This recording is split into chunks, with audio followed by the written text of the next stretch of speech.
It's a pleasure to be here. It's a pleasure to see so many people here. Once again, this strange, magical moment when we come together again, or perhaps for the first time.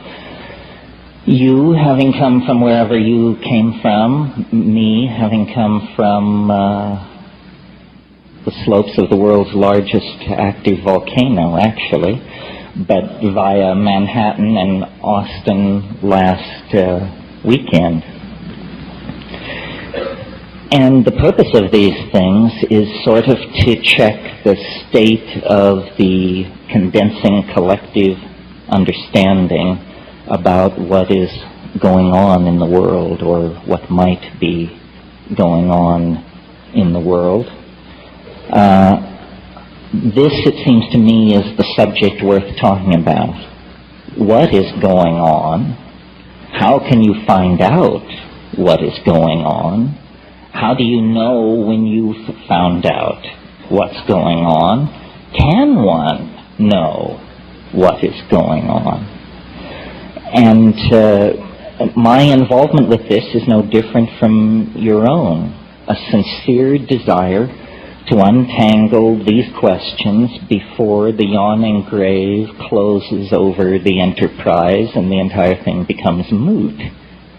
One has, a window of opportunity somewhere between 0 and 100 to solve or understand or penetrate or appreciate or come to terms with the conundrum of being, this amazing circumstance in which we find ourselves, both individually and collectively. Collectively, we find ourselves, somewhere between the slime and the archangels, making our way perilously over the millennia, up the evolutionary ladder toward the Platonic light, or something like that. At least this is the myth of intellectuals of the high-tech industrial democracies evolved over the past 150 years, the triumphant ascent of organic life toward ever greater complexity. Individually, we each find ourselves born into a culture we had no share in designing, but that we will be expected to inhabit, inculcate, and in fact pass on to our own progeny. And so this is our circumstance, I think, individually and collectively, thrown into being, Heidegger said. We didn't ask for it. Here it is. What are we to make of it? And obviously, if you toured the halls of this exhibition, we are to make much of it and money of it. These two principles seem to emerge. That there is much to be said, many ways to slice the pie, and the market economy is a very fertile domain in which to thrash this all out. You can sell your answers, you can trade your answers, you can upgrade your answers, you can subscribe, serialize, retrofit, export, import, and reinvent answers. Ultimately, I wonder how satisfying all this is. And I'm always amused at my own position in this situation. It's a great paean to the tolerance of the New Age that they keep inviting me back. I'm sort of like the crazy uncle, or, you hope for good behavior, but you understand that it's a gamble. Because I'm very ambiguous about much of the methods and ways by which we do our intellectual business and pursue the matter of community and salvation. the intellectual tension that seems to work its way through this society almost like fat through meat is the tension between scientific reductionism and the deeply felt intuition of most people that there is a spiritual dimension, or a hidden dimension, or a transcendental dimension. And of course, downloaded into language, it becomes easily ridiculed. And downloaded into tasteless language, it should be ridiculed. But so when we try to formulate our spiritual intuitions, they are inevitably, I think, tainted by what we bring to it. And I was struck as I moved through the hall. It was almost like an exhibition of language types as much as an exhibition of products or possibilities. What were being sold were closed systems of jargon, which once opted into tended to produce answers in a short loop of possibilities. All closed systems of thought are like this. And to my mind, at what seems to me very elderly age of 50, and I know to some people in the room it does seem very elderly, and to others I seem a pup. But anyway, from this vantage point, it seems to me that all of these ideologies are cartoon-like.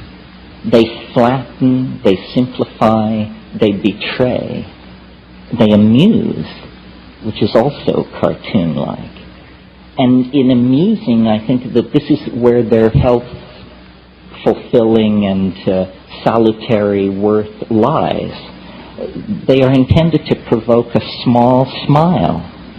That smile will lift you a little further up the ladder, the rungs of the ladder of being.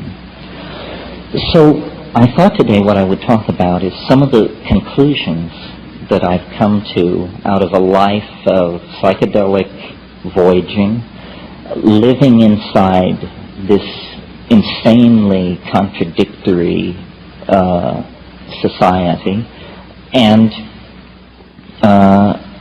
going through the standard moves: marriage, divorce, children, career, controversy, allies, enemies, attorneys, counselors, consultants, accountants, so forth and so on, the same world you live in.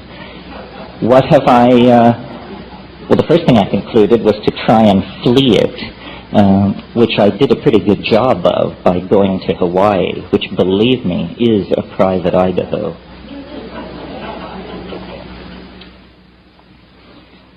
But the conclusions that I've reached are not politically correct anywhere. And so I'm very happy to offend everyone, because that seemed to be what I did best, and there's no sign of mellowing at this point. So the conclusion that I reach vis-a-vis the individual and civilization is this: culture is not our friend. Culture is not your friend. It's not my friend. It's a very uncomfortable set of accommodations that have been hammered out over time for the convenience of institutions. A young man gets his first dose of the news that culture is not his friend when told that he's going to be given an air ticket and some training and sent to an exotic country to kill its inhabitants in the name of some political ideal. You have to be fairly dense not to get the message at that point that culture is not your friend. It is using you for its purposes. You would never dream of doing what it now proposes as the only conceivably right and righteous course of action.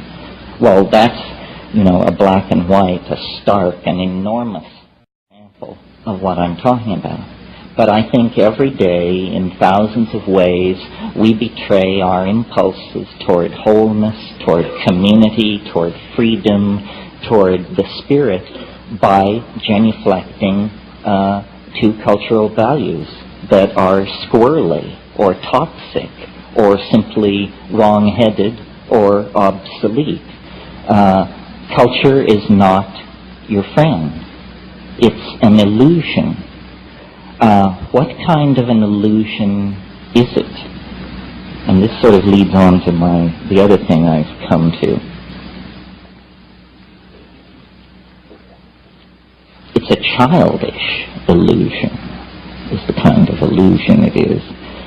Recently I had a physical examination with my doctor, and after it was all over, he leaned back in his chair and he said, well, you know, most people your age in the 19th century were dead. Yes, quite true. People live a great deal longer in the 20th century. And consequently, I think part of what drives alienation is, it's like culture is like being taken in a crap game. If you play long enough, you will figure out that you're being screwed. And, of course, if you die shortly into the game, it never enters your mind. We are all, some of you may have seen the little saying that hangs behind bars in Minnesota, "We get too soon old and too late smart." Well, some of us are getting smart earlier and earlier. And what is seen through to then is the fact that culture victimizes, ideology victimizes. These things are all con games. Reality, culturally defined reality, is some kind of an intelligence test. And those who are joining are failing the test.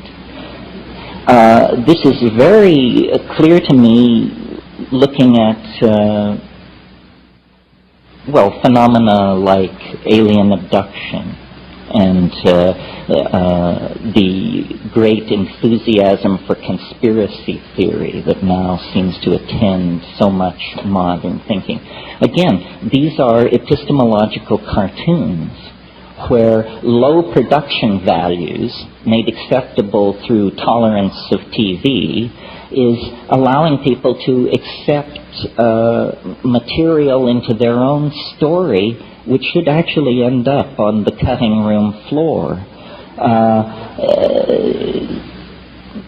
Nothing is what it appears to be. Surely you've noticed that. That's A, right? A is nothing is what it appears to be. Well, therefore, complex, difficult, tricky, and mercurial things are even less likely to be what they claim to be than other forms of reality.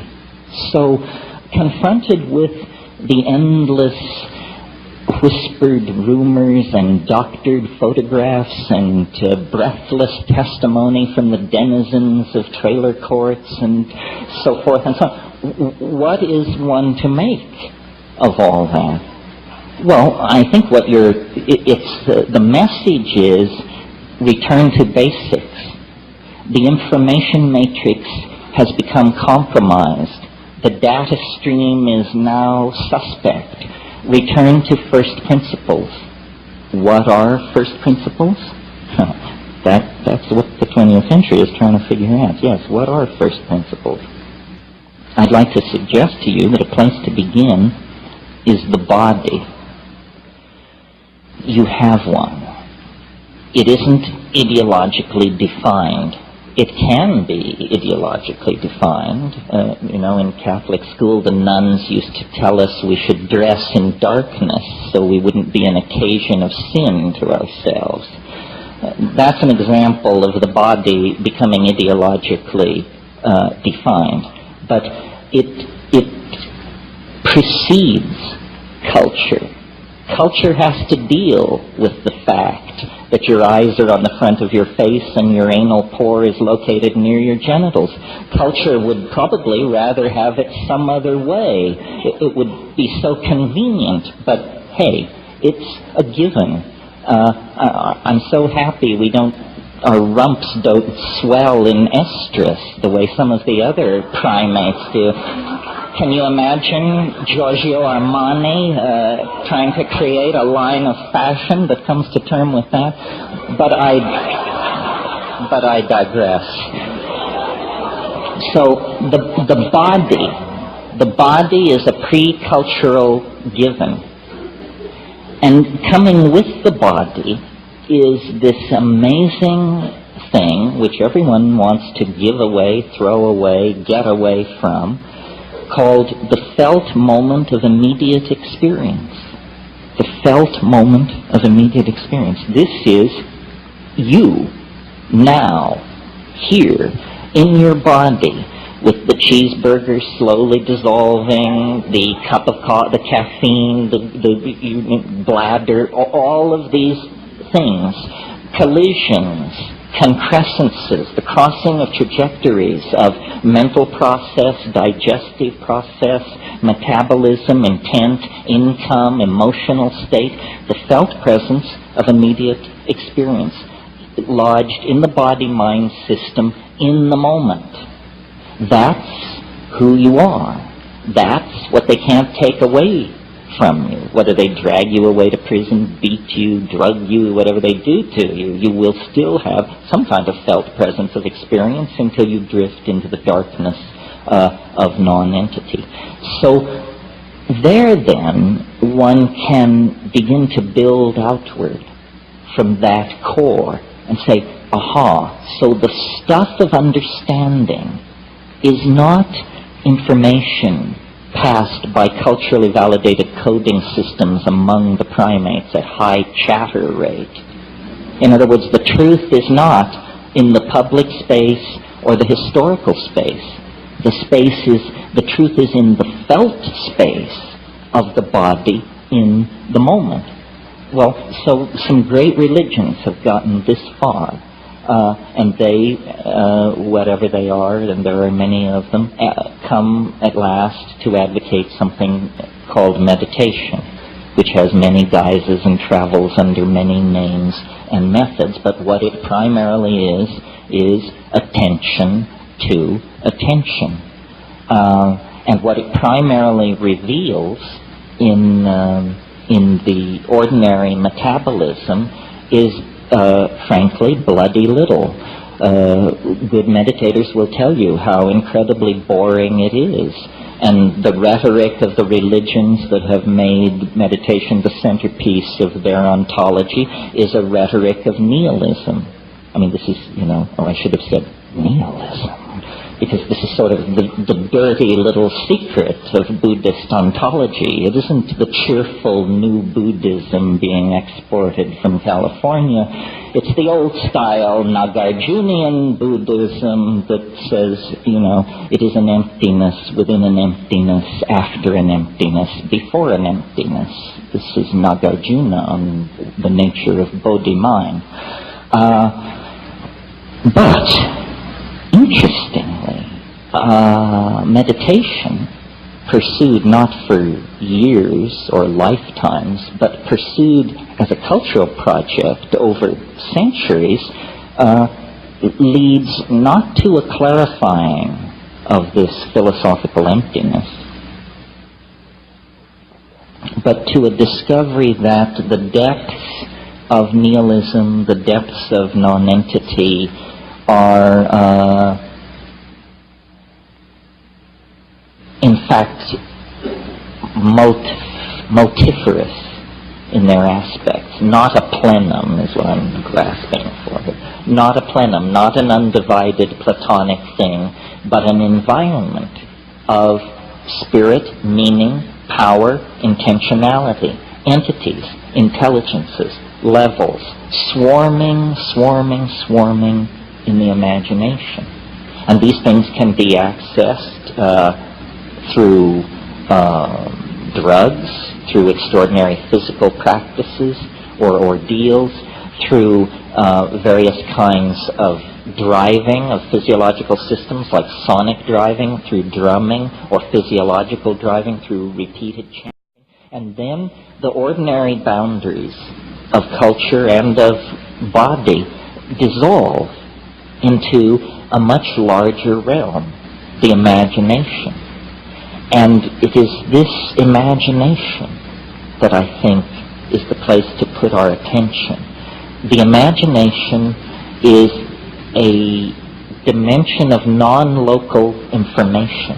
Quantum physics is now moving towards securing the idea that in some kind of a mathematical superspace, all particles in the universe maintain a kind of super state of connectivity called Bell's non-local connectivity. What this means to me is that the imagination is literally another dimension, a dimension that is non-local. Now, the mind, the animal mind, the human mind, the Paleolithic mind, evolved as a master coordinator of sensory data coming into the body from the senses about the level of threat and danger in immediate three-dimensional space. That's the mind's evolutionary function, to preserve the body, to preserve the genetic stream of unfolding by detecting and avoiding threat. And so our minds have evolved in the same way that water takes the shape of its container. Our minds have evolved to take the shape of three-dimensional space and time under cultural and environmental pressure. Well, we've paid a huge price for this. It probably also has ensured that we're here this afternoon to discuss it. But it's been a long time since the instantaneous reflex to bash the brains out of anything moving near you that's unfamiliar has served us well. You know, I mean, that got old 12,000 years ago. The entire enterprise of civilization has been about something else.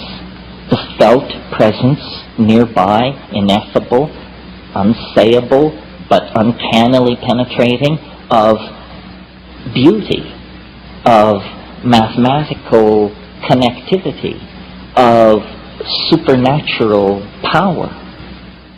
And so these are the things, the exploration of which, the singing about of which, make us human beings. The exploration of the universe of the unseen is the business of human beings. It's why we are the way we are.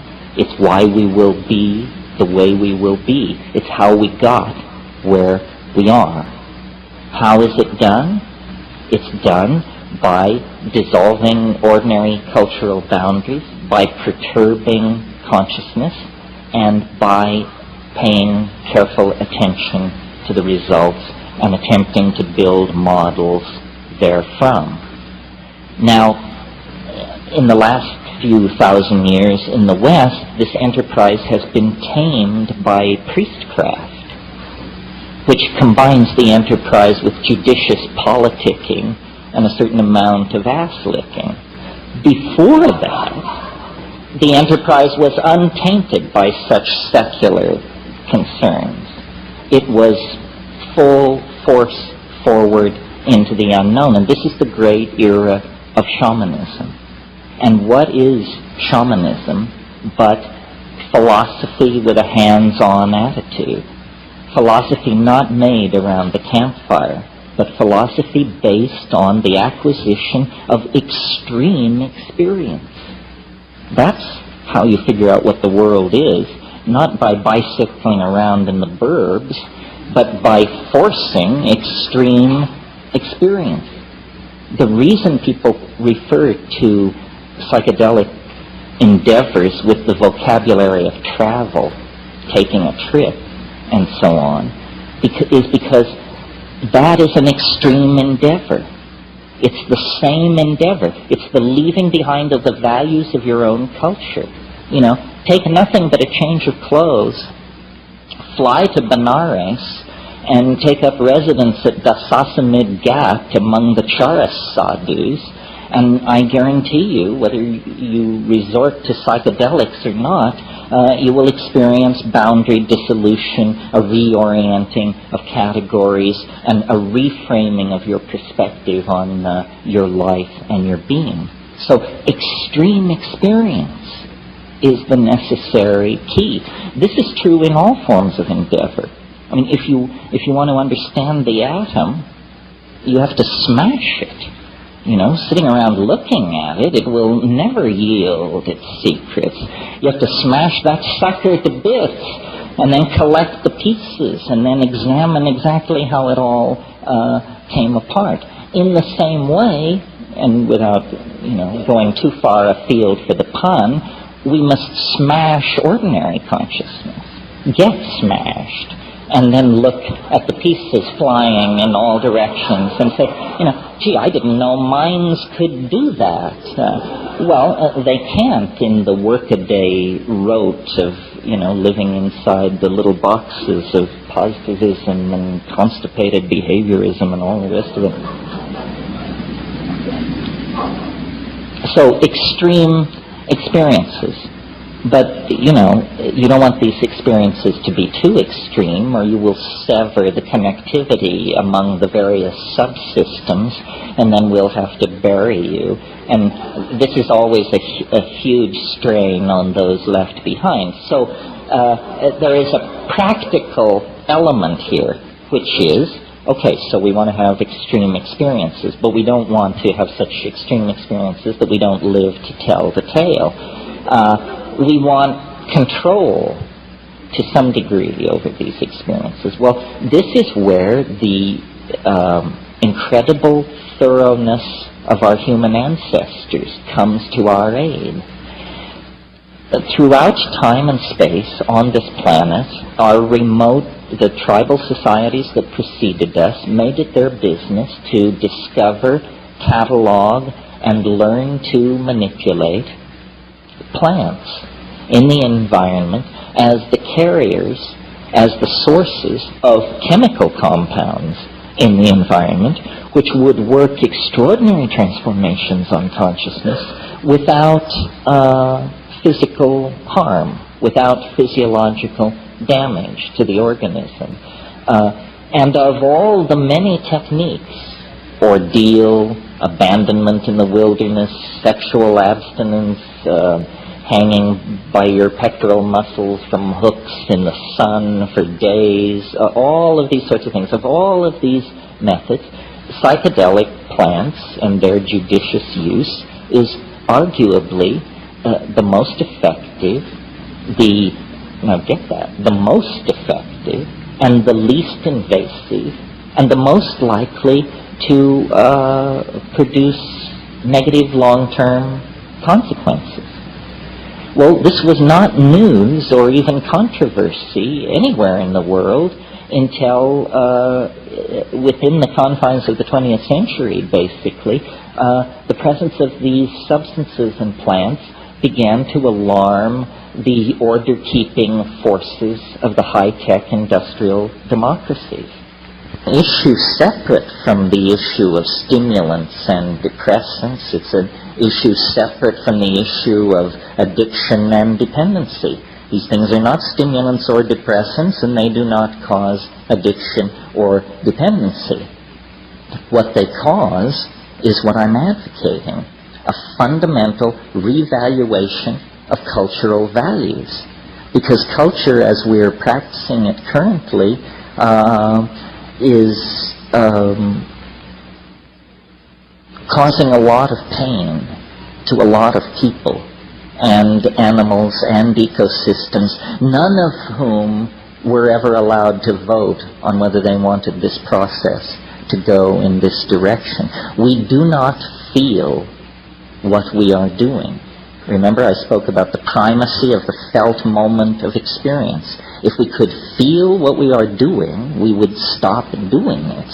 But between us and the consequences of our action, there are endless veils of political rhetoric, stultification, denial, sedation, intoxication, ideological delusion. Now, normally, I think a rap like this tends to, if you have to pigeonhole it, to come down on the side of pessimism. But I am not pessimistic. I see everything as though it were integrated and connected, and there is an unfolding and a plottedness about our situation.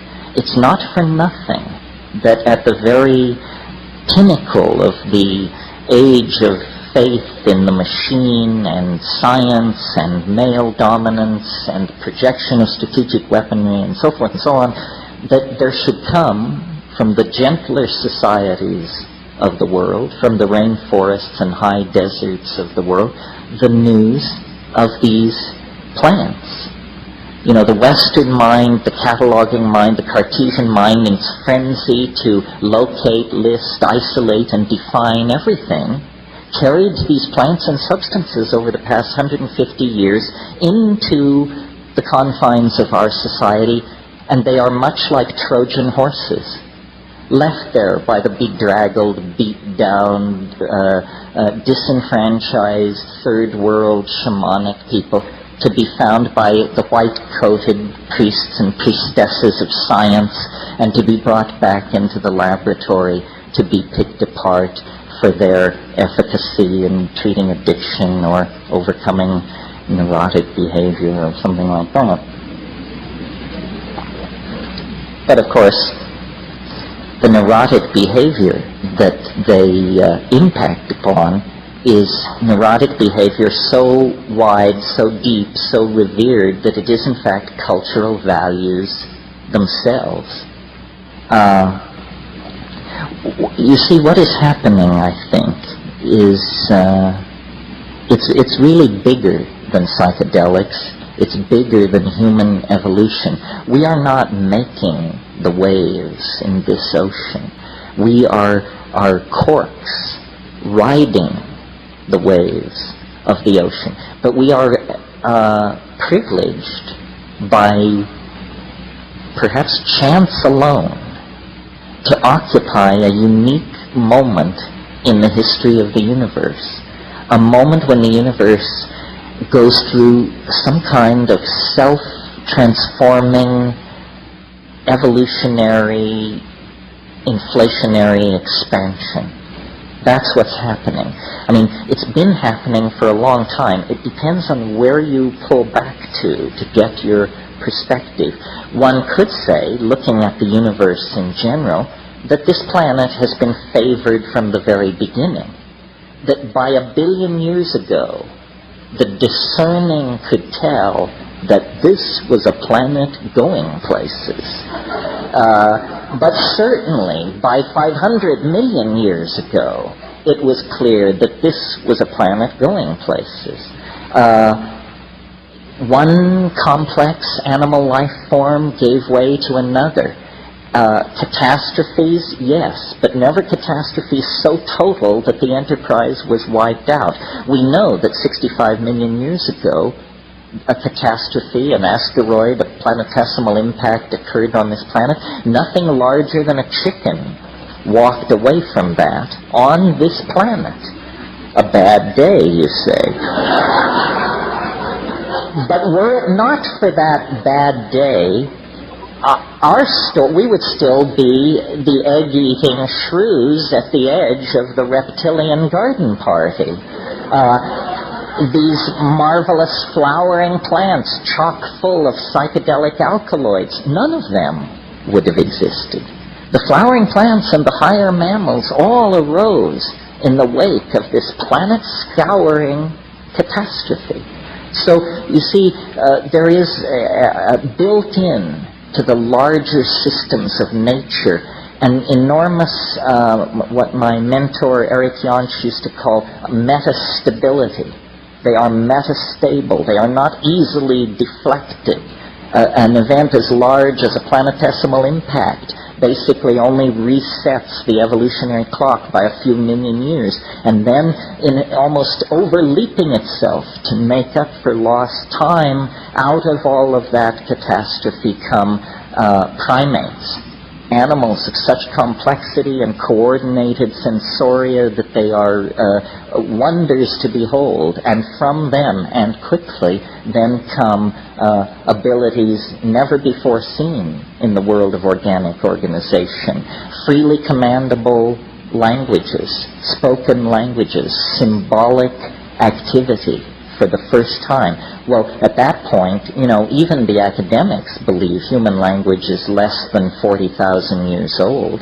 That means it's as artificial as the dirigible or the hypodermic needle. It's an invention of some sort within the confines of human history, or at the beginning of human history. Recall, in South Africa, we have fire pits and stone tools 2 million years old. Those are not Homo sapien tools, but they're the tools of Homo habilis, the preceding ancestor in the human line.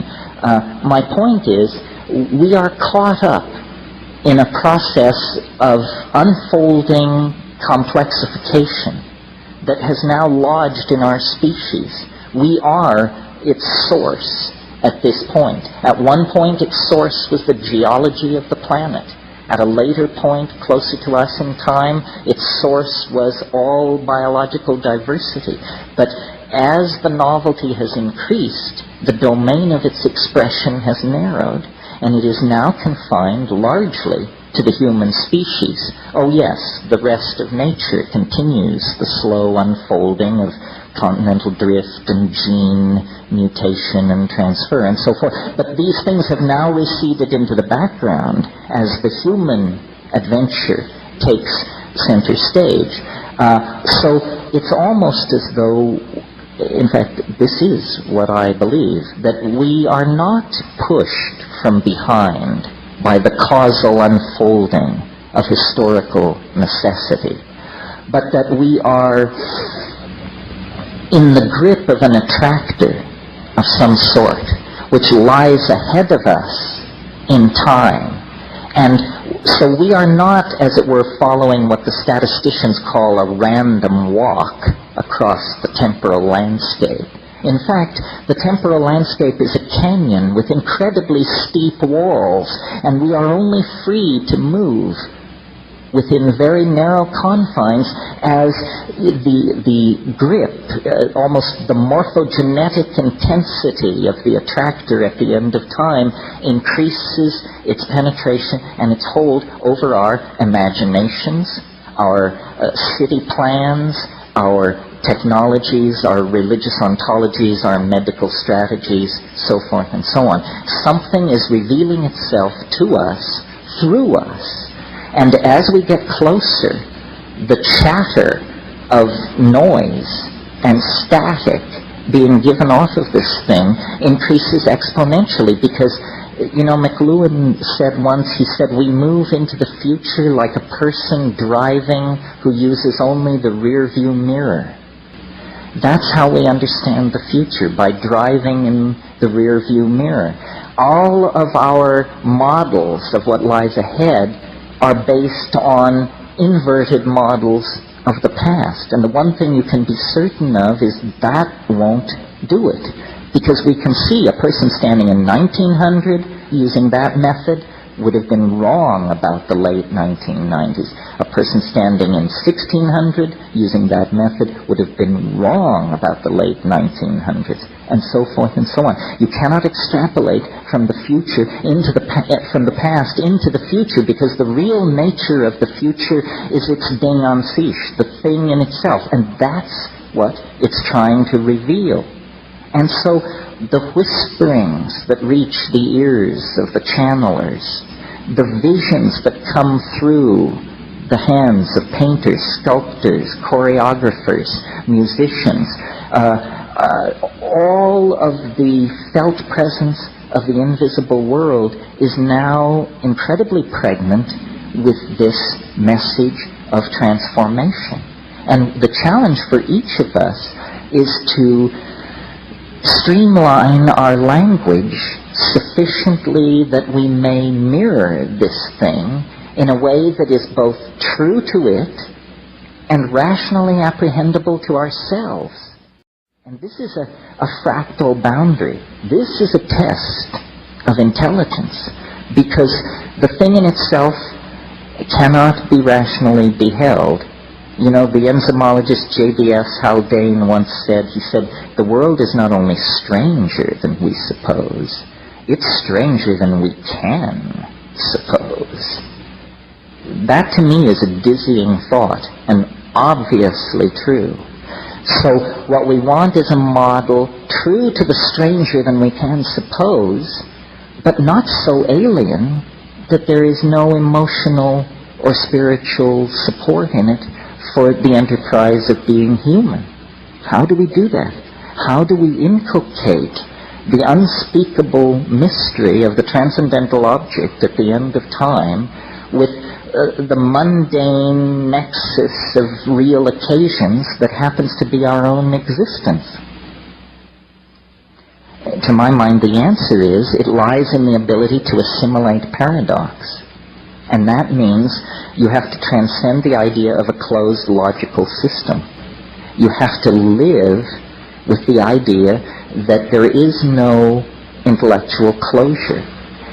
This is, in fact, the door marked freedom, but you've been taught that it's the door marked madness. To live in the light of paradox. Things cannot be, we are taught, both A and B simultaneously. This is Aristotelian logic. A is A. This is as old as thought in the West, but it has to be overcome. And in the felt presence of the moment of immediate experience, it is overcome. The mystery does not lie far. It lies in the immediate moment, in the act, the fact of being. The only time we really confront this is in the psychedelic experience or other moments of extreme epiphany. The model that I have come to wrap around all of this, because I think it's simple and straightforward and it leaves plenty of room for people to add their own filigree, is a dimensional model. God forbid, a mathematical model. But it works something like this. I mentioned earlier that our senses have evolved as a threat detection device and have sort of crunched us down into three-dimensional space.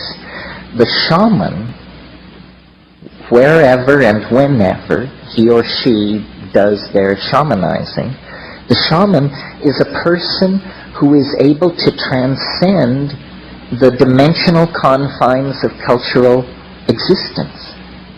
They know more than the people they serve.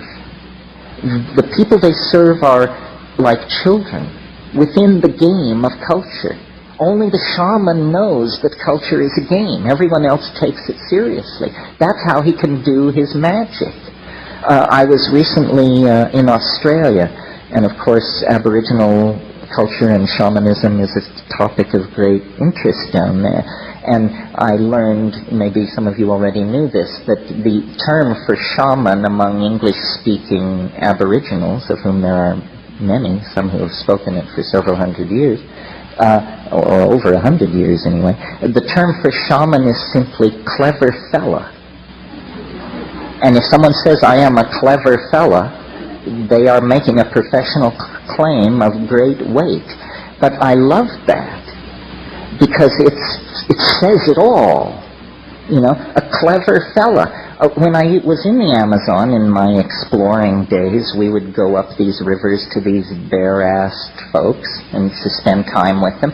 And the people would want to touch the outboard motors and look at your camera equipment and the butterfly nets and gather around, open-faced, totally innocent. You could always tell the shaman, because first of all, he usually didn't come out to see who was there, even though no one ever came. Even though these people had visitors once every 6 months, the guy who wouldn't come out of his hut for the only event in 6 months was inevitably the shaman. And when you met him, he wasn't interested in your Velcro or your break-apart, glow-in-the-dark little trinkets or any of the rest of it. He was looking straight at you through the eyes outside of culture, saying, what kind of a person are you? Are you a fool or are you a clever fellow? What is your measure? How much of the situation do you understand? How many levels are you simultaneously aware of at this moment? And, looking into the eyes of that sort of person, you either grow or turn away. You have not much choice. So what's happening with the shaman, I think, is he's a hands-on mathematician, a hands-on non-Euclidean geometer. The shaman enters into the quote-unquote chaos of the psychedelic experience and sees that it is not chaos. It is hyperspace. And in it, the adumbrations of the trees of possibility can be followed. One can see who stole the eggs. One can see who cuckolded the chief's nephew. One can see who will die and who will live. One can see how the weather is going to change, and one can know where the game went. And this is not magic, not in that world. It's impossible in three-dimensional space and time. But in fourth-dimensional space and time, it not only is possible, it's inevitable and unavoidable. It's a different kind of way of being with the information. And, I'm sure many of you have your own psychedelic epiphanies that are as gripping and as fascinating as anything that has happened to me. Epiphanies that show that under certain circumstances, the ordinary boundaries of information, space, time, limitation are dissolved. And it may happen only for a moment. It may involve a curing with a laying on of hands. It may involve a sudden insight into a set of complex relationships. It may involve a sudden, unexpected certitude about how a certain event went down that, when checked upon, turns out to be true. What we know about the world is defined by our culture. And the way culture does this is through language. You can't know or perceive or appreciate what cannot be brought in to the domain of language. You can't publicly know or appreciate these things. You can feel them as the rich contextual embeddedness of your own being, but you can't communicate them. Sometimes when I read Marcel Proust, I come upon passages where the conveyance of the information, of the emotion, is so exquisitely subtle that I have the feeling, I know what he means. I felt this, but I never dreamed I would ever see it in print or have a thought about it that I could share with anyone else, because it is so subtle. So the challenge to all of us, I think, is not this one-dimensional chasing after of answers. This is a fool's game, but an actual stepping back to gain perspective and to realize, salvation is always available. It's in the moment. It's an act of understanding. It doesn't come down through a lineage. It doesn't come through a substance, an empowerment, a word. It comes through understanding. Salvation is an act of rational apprehension of some sort. And, I really believe that we are now in a relationship to the transcendental object at the end of time, such that the revelations are daily. The unfoldment, the connectivity, we can see light at the end of the tunnel. I mean, I've had long practice at this. I've been thinking like since 1968, talking about it like this since 1980, but I never knew how it would come or what it would be. In the last few years, with the rise of a technological, a cultural artifact like the Internet, I now see how it will make its way into the world. We are building the nervous system of the human oversoul. We are individual units operating under social rules that are pushing us ever closer toward dissolving our societies, human groups run by rules, into telepathic collectivities of some sort. I mean, the chaos of the Internet is chaos only to the constipated order freaks of the Hobbesian sociological machine. It makes them uncomfortable because they can't find the head, they can't find the hierarchy. But it's head and hierarchy that have distorted and made human institutions so abrasive and uncomfortable for the people who inhabit them. So I really believe there is no contradiction between technology and the spirit. There is no contradiction between the search for intellectual integration and understanding and the psychedelic experience. There is no contradiction between ultra-advanced hyperspatial cyberculture and Paleolithic archaic culture. We have come to the end of our sojourn in matter. We have come to the end of our separateness. This is all very scary. None of us know what it means, but the forces that have been called into being are now beyond the control of any institution or any strategic planning committee or any banking committee. These things have a life of their own. There is a morphological unfoldment occurring on this planet. It is bringing forth some entirely new order of being. We are a privileged part of this. Individually, our hope is to understand and participate in the epiphany. There is no blame. Nothing is off-kilter or wrong or unnatural or artificial. No principle has been betrayed. This is how it is supposed to be. But as it picks up speed, it's going to become more and more frightening as most metaphors fail. And this is why the rise of cults, and why the grasping at ontological straws, and why the whisperings from various corners of the universe have grown to a roar, because we are uncertain. We are not sure. But I think you become sure by connecting to the source, and then what you become for other people is a source of reassurance. The perfect metaphor for understanding this situation is a birth.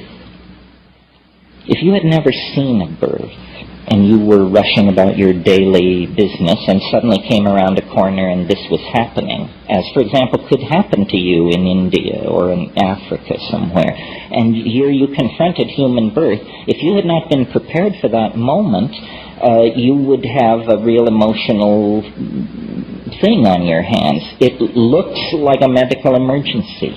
Blood is being shed, organs are being stretched, there's pleading and groaning and moaning.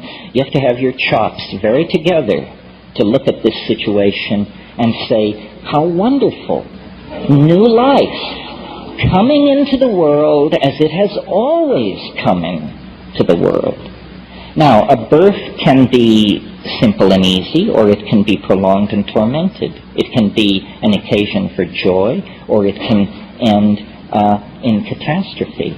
The key is preparation, understanding, awareness, and a desire to meet the experience in all of its fullness. The birth is coming. The birth is coming.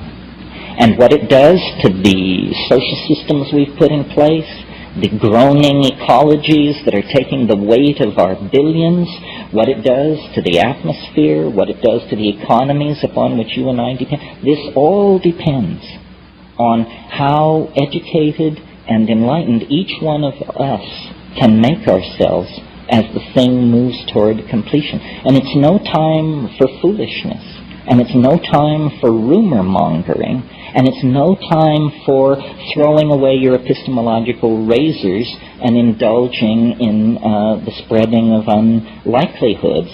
It's time to actually pull together. The plants are the pipeline into the Gaian intention. It's just not a coincidence that these plants carry this immense spiritual message. They are the pipeline of Gaian intentionality. We were not out of balance for millions of years, or hundreds of thousands of years of intellectual existence, in which we had humor and song and ribaldry and poetry and horsing around and art and theater. We were not out of balance because our religion involved the dissolving of our cultural values once a week or once a month back into the mysterious mama matrix of primordial being. Once we cut that off, once we began to make it up, or to listen to the most shrill among us make it up, we were lost. That's what we're returning to. Our story is the story of the prodigal son. We left the family farm, the balance, the domesticity, and we made a shaman's journey deep into the heart of matter and of energy, of space and time. We return with gifts, with understandings no shaman before ever had. Quantum physics, fractal mathematics, astrophysics, cosmology, the knowledge of DNA. This is real knowledge, and we shed real blood to obtain it. Now it can be given meaning by being brought under the umbrella of authentic, archaic, human values informed by relationships with psychedelic plants. This is the comfortable future, the hopeful future that lies ahead. To the degree that people turn their back on this, they're going to have a rough time explaining to themselves and their children just what exactly is happening at the end of the 20th century. Okay, that's my rant. Now I want to hear from you.